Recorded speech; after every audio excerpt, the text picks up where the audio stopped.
Hello मेरे shining stars. तो आज हम कर रहे हैं हिंदी पाठ्य पुस्तक कक्षा 8 Manasvi by Galaxy Publication Magic Mind Series. अध्याय 1 लोहे के पेड़ हरे होंगे।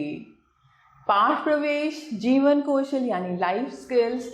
रामधारी सिंह दिनकर की काव्य प्रतिभा अद्भुत थी। उनकी कविताओं में अतीत के प्रति प्रेम और वर्तमान युग की दयनीय दशा के प्रति असंतोष है।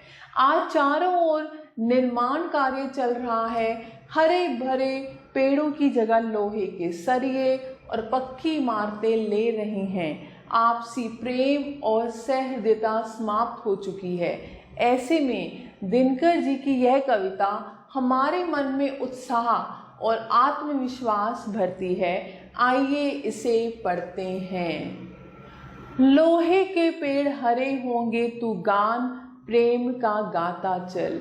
लोहे के पेड़ यानी आज हम देख रहे हैं कि हमारे विज्ञान ने कितनी उन्नति की है, लेकिन हमने अपने पेड़ों को, हरे भरे पेड़ों को काटकर बड़ी बड़ी इमारतें, बड़ी बड़े भवन वहाँ पर खड़े कर दिए हैं। तो यहाँ पर दिनकर जी इस बात को लेकर चिंतित हैं कि जो हमारी हरियाली है, हरा भरा वातावरण है, वो अब किस में जा रहा है? लोहे यानी सरिये बन रहे हैं, भवन बन रहे हैं, बड़ी बड़ी इमारतें बन रही हैं, जो हमारे पर्यावरण के लिए नुकसानदायक है। और अगर पर्यावरण हमारा सुरक्षित नहीं है तो हम भी सुरक्षित नहीं हैं। तो लोहे के पेड़ हरे होंगे, तू गान प्रेम का गाता चल। यानी वो कहना चाहते हैं कि हम इस जो हमारी मशीनीकरण आजकल हो चुका है, इसको हम थोड़ा सा दूर करें। अगर हम प्रेम और सद्भाव से रहें, हमारे मन में जो प्रेम है और सद्भावना है वो ख़त्म नहीं होनी चाहिए। जो मशीनी युग है उसमें ये सब भावनाएं ख़त्म होती जा रही हैं। हम बस एक दौड़ में दौड़ते जा रहे हैं, तो एक अंधी दौड़ है जिसका कोई अंत नहीं है। लेकिन हमारा जो गुण है, जो मानव का एक गुण होना चाहिए, प्रेम और उसमें सद्भावना, वो हमेशा होनी चाहिए। तो तू गान प्रेम का गाता चल। नम होगी यह मिट्टी जरूर, आंसू के कण बरसाता चल। अब जो यह मिट्टी एक अलग प्रकार से हो गई है, इसमें नमी खत्म हो गई है। ऐसे ही मनुष्यों के हृदय में नमी खत्म होती जा रही है। उसको जगाने के लिए हमें क्या करना है? आंसू के कण बरसाता चल। हमें हमेशा दया भाव और अपनी जो भावनाएं हैं उसे कोमल करना है, किसी को आहत नहीं करना है। तो प्रेम से, प्यार से, आंसुओं से हम क्या करेंगे? इस धरती को पहले वाला रंग दे देंगे। सिसकियों और चित्कारों से जितना भी हो आकाश भरा। यानी आजकल लोगों में इतनी दुख वेदनाएं जो भर गई हैं, उसको हम दूर कर सकते हैं अपने प्रेम से। कंकालों का हो ढेर, खपरों से चाहे हो पटी धरा। चाहे चारों ओर कंकाल है यानी जो हड्डियों के ढेर हैं, खप्पर हैं यानी खोपड़ियाँ पड़ी हैं, उसको हम दूर कर सकते हैं अपने प्रेम से, अपनी दया से, अपनी करुणा से। आशा के स्वर का भार, अगर हमें आशा है, एक जीवन के प्रति आशा का भाव है, पवन को लेकिन लेना ही होगा। अगर हम किसी चीज़ को लेकर निराश नहीं हुए हैं, हमें आशावान रहना है, तो इस हवा को, इस स्वर को लेना होगा। यानी वो जो हमारा जो माहौल है आज का, वो हम जरूर बदलेगा अगर हमारे मन में अच्छी भावना है, करुण भावना है और प्यार है, सबके लिए सद्भावना है। जीवित सपनों के लिए मार्ग मुर्दों को देना ही होगा। मुर्दे यहाँ पर यानी जो बीत गया है, जो हमारा भूतकाल है, हमें अपने सपनों को जीवित रखना है। अगर हमारे सपने नहीं हैं तो हम जीवित नहीं हैं। यानी हमें हमेशा आशावान रहना है। जीवित सपनों के लिए मार्ग मुर्दों को देना ही होगा। यानी अगर हमारे सपने हैं, हमारी आशाएं हैं, तो जो हमारा भूतकाल है वो निकल जाएगा और हमारे जो भूतकाल में जो विपत्तियां थी, मुसीबतें थी, वो दूर हो जाएंगी।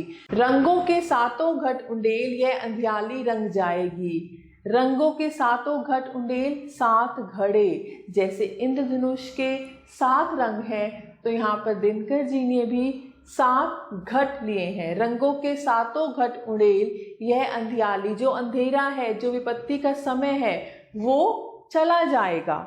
उषा को सत्य बनाने को जावक नभ पर छितराता चल। जावक आलता जो होता है वो क्या होगा, उषा को सत्य बनाने को। उषा का जो रंग होता है आपने देखा होगा, उसमें लालिमा होती है, और आलता भी वैसा ही होता है। तो हमें उषा को यानी एक नया सवेरा लाने के लिए जो आलता है, जो हमारी मेहनत है, जो हमारा विश्वास है, जो हमारा प्रेम है, उसको हमें आकाश में बिखेरना है, यानी पूरी धरती में उसको फैलाना है।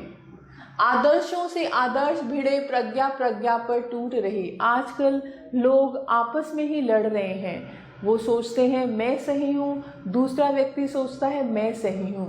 प्रज्ञा प्रज्ञा यानी बुद्धिमान और बुद्धिमान व्यक्ति आपस में लड़ रहे हैं। अपने आप को श्रेष्ठ साबित करने की एक होड़ लगी हुई है। प्रतिमा प्रतिमा से लड़ती है, धरती की किस्मत फूट रही।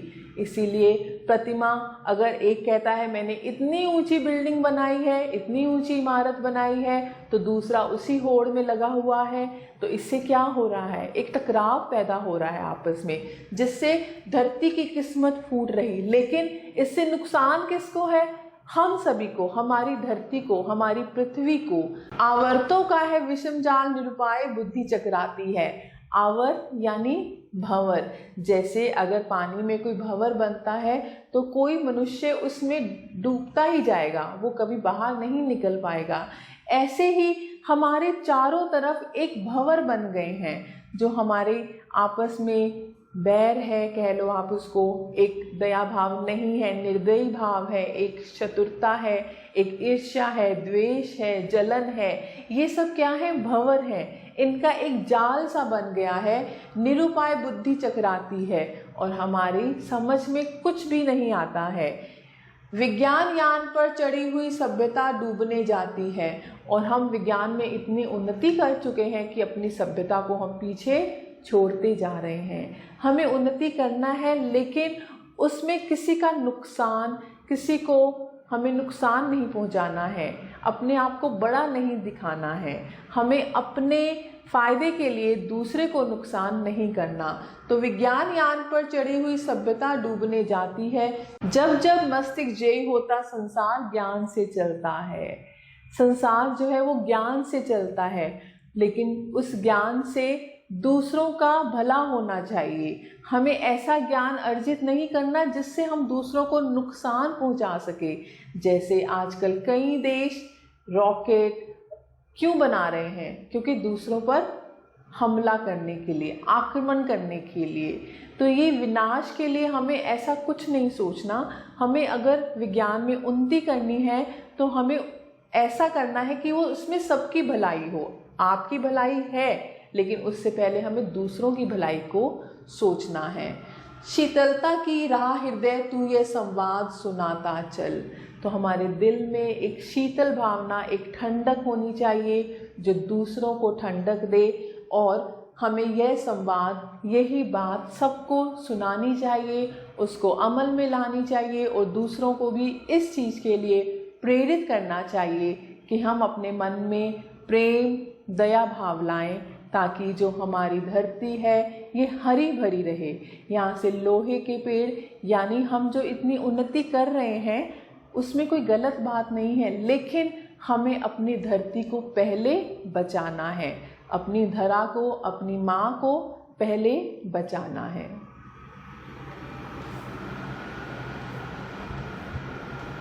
सूरज है जग का बुझा बुझा, चंद्रमा मलिन सा लगता है। आज सूरज जो है संसार का वो बुझा बुझा लगता है, और चंद्रमा जो है वो मैला सा हो गया है।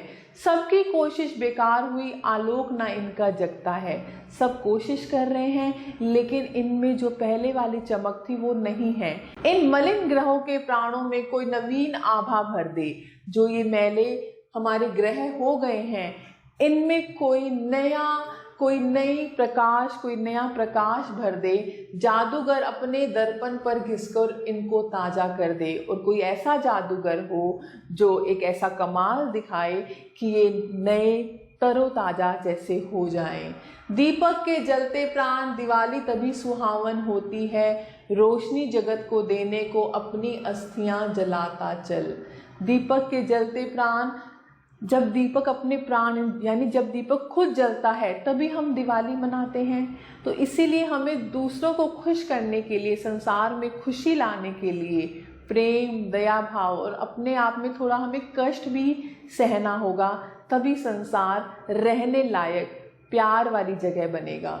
रोशनी जगत को देने को अपनी अस्थियां जलाता चल। अगर हमें संसार को रोशनी देनी है, संसार में प्रकाश फैलाना है, तो अपने आप को कष्ट देना होगा। आपने देखा होगा कई देशभक्तों ने अपने प्राण दे दिए हमें आज़ादी दिलाने के लिए, तो उन्होंने क्या किया? अपनी अस्थियां ही जलाई हमें सुख देने के लिए। क्या उन्हें देख विस्मित होना जो है अलमस्त बहारों में, फूलों को जो है गूंथ रहे सोने चांदी के तारों में। हमें किसी को देख के हैरान नहीं होना, हमें यानी दूसरों को नहीं देखना, हमें अपने आप को देखना है, अपने आप में प्रेम और दया भाव को लाना है। फूलों को जो है गूंथ रहे सोने चांदी के तारों में, जो फूलों को सोने चांदी के तारों में डाल रहे हैं, यानी जो सिर्फ पैसे के पीछे भाग रहे हैं। मानवता का तो विप्र गंध छाया का आदि पुजारी है। गंध छाया यानी उज्जवल चरित्र। मानव से हम उज्जवल चरित्र की एक अपेक्षा करते हैं। हम चाहते हैं कि जो हम मानव हैं, जो हमें भगवान ने मनुष्य शरीर दिया है, हम अच्छा व्यवहार करें, अच्छा आचरण करें। तो हम ये बुरा आचरण क्यों कर रहे हैं? हम किसी और को दुख क्यों दे रहे हैं? वेदना पुत्र यानी हम में वेदना है, हम में दूसरों के लिए प्यार है, दया है। तू तो केवल जलने भर का अधिकारी है। हमें दूसरों का सोचना है, अपने लिए हमें स्वार्थी नहीं होना है। ले बड़ी खुशी से उठा सरोवर में जो हंसता चांद मिले। अगर हमें कोई एक हंसता चांद यानी हमारे व्यवहार से अगर दुनिया में एक प्रकाश फैलता है, जो चंद्रमा है वो खुश होता है, तो हमें उसी प्रकार व्यवहार करना चाहिए। दर्पण में रचकर फूल मगर उसका भी मोल चुकाता चल। तो हमें क्या करना है? हमें ऐसे रचना करनी है संसार में आकर कि लोग हमें याद रखें और हम दूसरों का हमेशा भला करते जाएं। तो ये बड़ी ही प्यारी कविता थी रामधारी सिंह दिनकर की। तो प्यारे बच्चों, आप अपने जीवन को ऐसे ही अमल में लाएं, ऐसी अच्छी अच्छी बातें सीखें।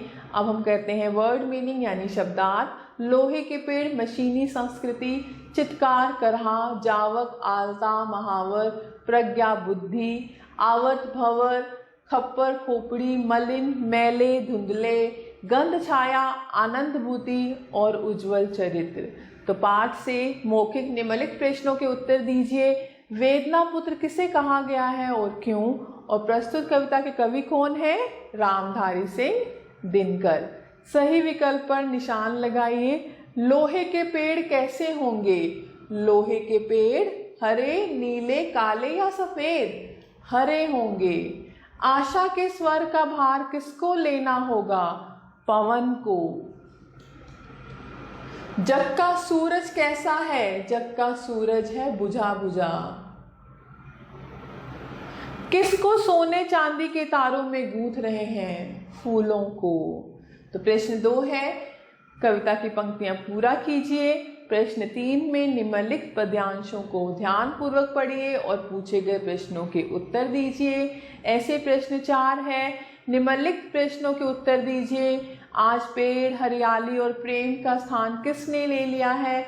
लोहों के पेड़ों के द्वारा कवि क्या कहना चाहता है? तो आप कह सकते हैं, आप बता सकते हैं, आप लिख सकते हैं अपनी भाषा में। भाषा से कुछ प्रश्न हैं भाषा के। निम्नलिखित पदों का समास विग्रह कीजिए, जैसे गंध छाया, गंध की छाया, वेदना पुत्र, वेदना का पुत्र, ऐसे ही निम्नलिखित पंक्तियों में क्रिया शब्द रेखांकित कीजिए और कविता में प्रयुक्त इन मुहावरों का अर्थ लिखिए और इनका वाक्यों में प्रयोग कीजिए। अब सोच विचार, पेड़ पौधे हमें क्या क्या प्रदान करते हैं। अब एक गतिविधि है, ओज, वीरता और उत्साह की कविताएं जैसे दिनकर ने लिखी हैं, वैसा भाव अन्यत्र देखने को नहीं मिलता। दिनकर जी एक किसान के बेटे थे, सामान्य परिवार में जन्मे थे। उनकी काव्य रचनाएं पढ़कर लगता है उनमें कोई दिव्य प्रतिभा साकार रूप लेकर बैठी हुई थी। उन्हें ज्ञानपीठ पुरस्कार से सम्मानित किया गया। वे भारत सरकार के भाषा सलाहकार और राज्यसभा के सदस्य मनोनीत हुए। दिनकर जी की इस कविता का संपूर्ण भावार्थ संक्षेप में लिखिए। अब दिनकर जी के बारे में कुछ पंक्तियां हैं। रामधारी सिंह दिनकर का जन्म सन 1908 में बिहार राज्य के बेगूसराय जिले में सिमरिया नामक ग्राम में हुआ था। हिंदी की राष्ट्रीय धारा के कवियों में दिनकर जी का मुख्य स्थान है। कविता के साथ गद्य लेखन में भी आपको यश प्राप्त है। हुंकार, रेणुका, रसवंती, सामधेनी, कुरुक्षेत्र, रश्मि रथी और उर्वशी आपकी प्रसिद्ध कविता की पुस्तकें हैं। इनकी प्रमुख गद्य रचनाएं हैं संस्कृति के 4 अध्याय, मिट्टी की ओर, काव्य की भूमिका आदि। इनका निधन 24 अप्रैल 1974 को हुआ। तो प्यारे बच्चों, मैं आशा करती हूँ आपको ये कविता अच्छे से समझ आई होगी। तो आप सभी बच्चों का तहे दिल से धन्यवाद। हमेशा खुश रहें और स्वस्थ रहें।